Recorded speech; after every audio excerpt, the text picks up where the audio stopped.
À Megève, les municipalités successives comprennent rapidement l'intérêt de proposer des activités variées et complémentaires au ski, ainsi que le besoin d'un équipement sportif à vocation sociale.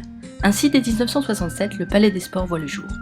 C'est un véritable investissement financier pour la station, mais à Megève où la clientèle skie en moyenne que 4 heures par jour, il est essentiel de dynamiser une offre complémentaire au ski. Malgré une fréquentation importante, ce palais génère année après année un déficit de fonctionnement. En 2007, ce déficit est de 4 000 € par jour, donc 50% en frais énergétiques auxquels la municipalité doit faire face. Le dernier investissement important, la médiathèque, pour 14 millions d'euros il y a 10 ans, ne génère que très peu de recettes compte tenu de son rôle social et culturel. Pour cette raison, la municipalité décide d'investir dans les bassins intérieurs pour en diminuer le coût de fonctionnement, chauffage, fuite, durée de vidange contraignante. Elle réorganise également les activités tennis et aquatiques et crée les espaces formes et le sports bar. Ainsi, le déficit de fonctionnement est réduit de 30% et les recettes sont multipliées par 3 en 3 ans. La mise aux normes pour l'accessibilité obligatoire en 2015 et les mises aux normes électriques incendie imposées par la réglementation ainsi que l'urgence de réduire les frais énergétiques consommés chaque année par le Palais des Sports oblige la municipalité à un nouvel investissement de 15 millions d'euros. Ainsi, elle se retrouve en 2009 face à un choix. La remise aux normes oblige à démolir l'existant pour le reconstruire. Or, dans ces conditions, faut-il investir 15 millions d'euros pour simplement refaire un palais à l'identique, sans au passage améliorer l'existant pour le moderniser, répondre aux nouveaux besoins et proposer d'autres activités pour augmenter les recettes? La Chambre régionale des comptes, les services de l'État et le Trésor public répondent unanimement – les communes doivent faire des investissements productifs. Par conséquent, le palais doit générer des recettes pour rembourser les emprunts nécessaires aux investissements et ainsi diminuer l'impact du déficit de fonctionnement sur le budget de la commune. La municipalité se positionne. Pourquoi investir 15 millions d'euros sans l'accompagner d'équipements complémentaires pour soutenir le tourisme, surtout en intersaison, les séminaires et les groupes sportifs? Un premier pas est fait avec le Spa des Sports, dont la gestion est assurée par un délégataire, donc un loyer et un pourcentage sur les résultats qui rentrent pour la commune pour compenser l'investissement.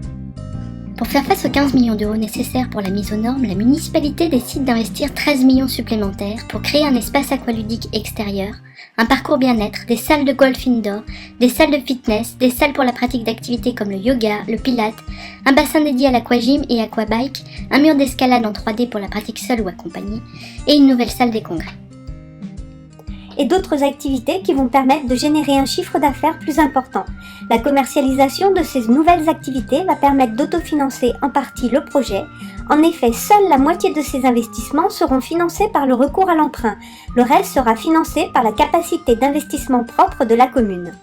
Le business plan, qui a déjà permis de réduire de 30% le déficit de fonctionnement et multiplier par 3 les recettes, prend bien évidemment en compte la saisonnalité de notre station. L'enjeu est bien évidemment de pouvoir diminuer l'impact de cet équipement sur le budget de la commune en offrant des activités variées et donc en dynamisant notre attractivité touristique tout en préservant son rôle social pour le club des sports, les écoles, les résidents permanents avec des tarifs à l'année adaptés. Ces nouvelles activités vont également permettre de développer l'apprentissage de nouvelles disciplines pour nos enfants, en lien avec le club des sports comme la section golf par exemple. Rappelons d'ailleurs que la double vocation du palais, à la fois touristique et sociale, n'est pas anecdotique, puisque 50% du temps d'occupation du palais est en temps non payant, école, club des sports, et 70% pour la patinoire.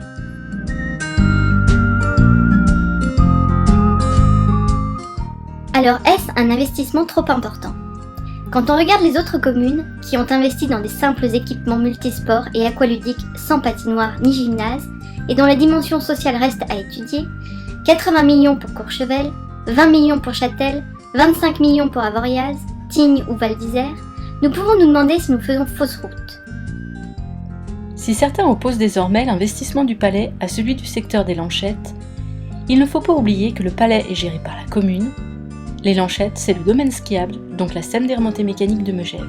Il ne s'agit donc pas des mêmes budgets.